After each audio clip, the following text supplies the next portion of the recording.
Sudah sejak Maret sebenarnya Bitcoin bergerak dalam posisi sideways. Apakah yang sebenarnya ditunggu oleh market untuk menentukan decisionnya? Yuk, buat kalian yang penasaran, simak penjelasannya sampai akhir. Dan buat kalian yang belum subscribe channel Uang Receh, mari bersama-sama kita dukung channel Uang Receh dengan klik tombol subscribe-nya. Dan jangan lupa nyalakan ikon loncengnya biar nggak ketinggalan kalau Uang Receh update video terbaru. Langsung saja kita masuk ke pembahasan mengenai diundurnya keputusan tentang approve atau rejectnya dari Bitcoin ETF spot. Kita melihat di bulan Juni teman-teman, saat Bitcoin mengalami koreksi sampai ke level sekitaran 20.000, Bitcoin mengalami recovery yang cukup cepat karena ada sentimen dari pengajuan Bitcoin ETF spot yang dilakukan oleh fund asset manager besar seperti BlackRock, WisdomTree, dan yang lain sebagainya.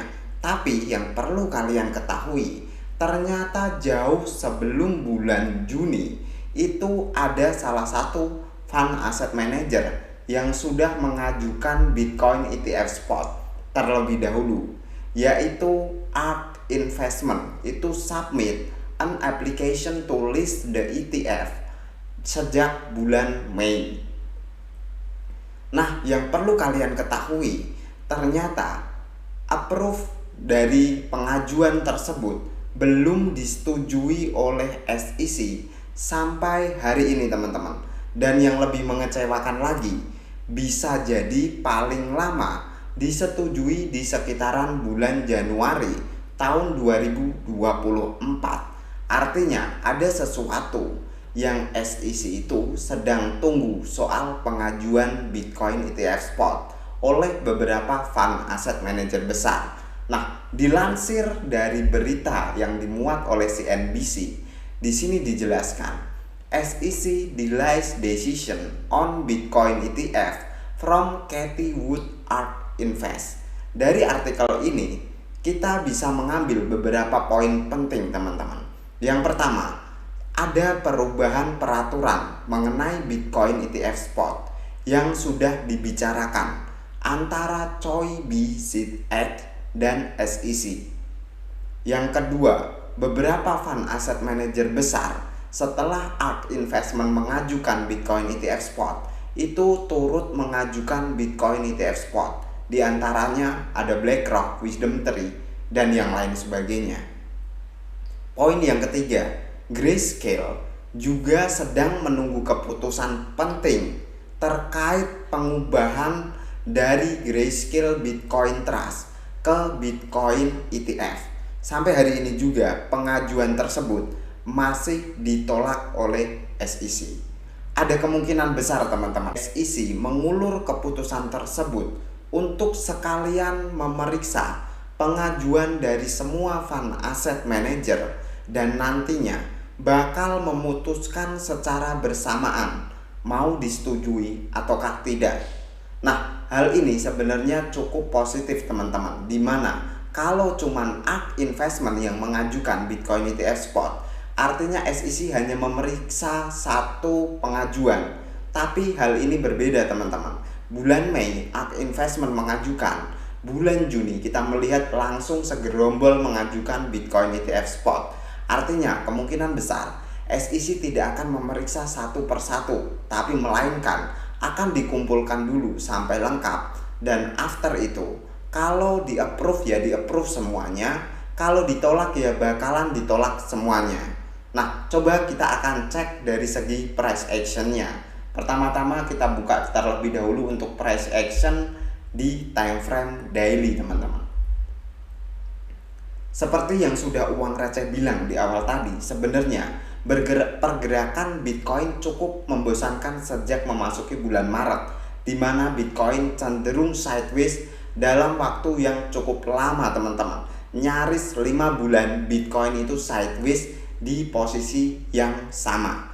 Nah, selain itu, struktur yang ada sejak saat ini sebenarnya Bitcoin cenderung bergerak di dalam potensi sideways juga, tapi dengan range yang semakin diperpendek teman-teman. Pertama, untuk range sideways-nya itu cukup besar, antara posisi sekitaran 27.000 sampai 30.000, dan sekarang diperpendek antara 28.500 sampai 30.000 teman-teman. Hal ini mengindikasikan bahwa mau tidak mau Bitcoin dalam waktu dekat akan dipaksa untuk make decision. Untuk make decisionnya bisa jadi break ke atas ataukah break ke bawah teman-teman. Hal inilah yang perlu kita antisipasi dan melihat dari pergerakan yang ada secara probabilitasnya dan melihat potensi yang ada di time frame daily. Uang receh melihat beberapa SNR yang perlu kita pantau. Untuk supportnya, uang receh consider di sekitaran area 28.500 harusnya cukup mampu mempertahankan pergerakan Bitcoin, dan jika area tersebut berhasil di break dengan cukup impulsif ke bawah, titik krusial teman-teman yang perlu kalian pantau selanjutnya adalah level support area 27.700 sampai 28.100. Karena di area ini, sekali lagi, area ini cukup penting untuk pergerakan Bitcoin di time frame daily. Karena menurut uang receh, area 27.700 itu merupakan confluence of support. Selain dari pergerakan sebelumnya yang merupakan titik resisten pada bulan Mei, area tersebut juga beberapa kali mampu mempertahankan pergerakan Bitcoin berdasarkan trendline yang terbentuk sejak bulan Januari teman-teman. 2 kali retest, 2 kali mantul. Akankah Bitcoin sekali lagi retest ke area tersebut dan Bitcoin berhasil mantul, ataukah Bitcoin akan terdepresi ke bawah lagi teman-teman? Sedangkan untuk major resistennya, uang receh percaya area 30.000 akan menjadi area wajib untuk Bitcoin tembus sebelum Bitcoin benar-benar memasuki atau menembus ke level sekitaran 32.000. Selain itu, secara probabilitas di time frame daily, uang receh melihat untuk saat ini dan beberapa hari ke depan, uang receh mengira untuk Bitcoin masih akan tertekan oleh seller lagi teman-teman. Dan titik support yang uang receh sudah sebutkan tadi perlu kalian pantau, mampu ataukah tidak mampu menahan pergerakan Bitcoin di time frame daily. Nah, coba kita akan cek di time frame 4 hourly. Setiap memasuki area 30.000, kita melihat tekanan seller cukup impulsif, terutama dalam 1 bulan ini. Sudah 3 kali Bitcoin terreject dari posisi 30.000, dan ini terrejectnya cukup impulsif dan langsung menekan Bitcoin ke bawah.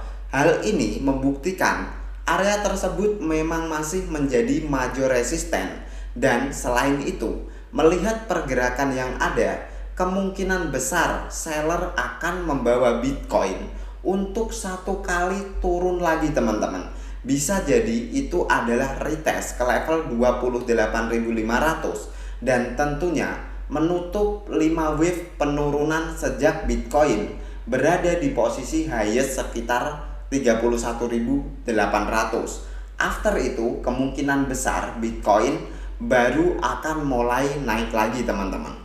Probabilitas selanjutnya di time frame hourly yang perlu kalian ketahui, terbentuknya struktur double bottom. Kalau uang receh melihat di sini bisa mengindikasikan double bottom sudah terbentuk, dan after itu kita melihat Bitcoin sukses membentuk higher high dari potensi pergerakan high yang ada, dan sekarang Bitcoin hanya sekedar untuk mencari potensi higher low dari pergerakan yang ada sebelum Bitcoin mampu ke level 30.000 lagi atau bahkan menembus ke level di atas 30.000 teman-teman. Kesimpulan dari video ini, kita belum tahu pasti apa yang ada di otak SEC soal pengajuan Bitcoin ETF spot. Tapi kemungkinan besar bisa jadi di-approve karena ada nama BlackRock yang turut mengajukan, dan tentunya pasti lebih dekat dengan instansi pemerintahan. Tapi sekali lagi, bersiaplah terhadap semua kemungkinan terburuk jika Bitcoin ETF spot ditolak. Terima kasih sudah menonton sampai akhir. Buat kalian yang punya pendapat berbeda, feel free untuk berkomentar. See you on the next video.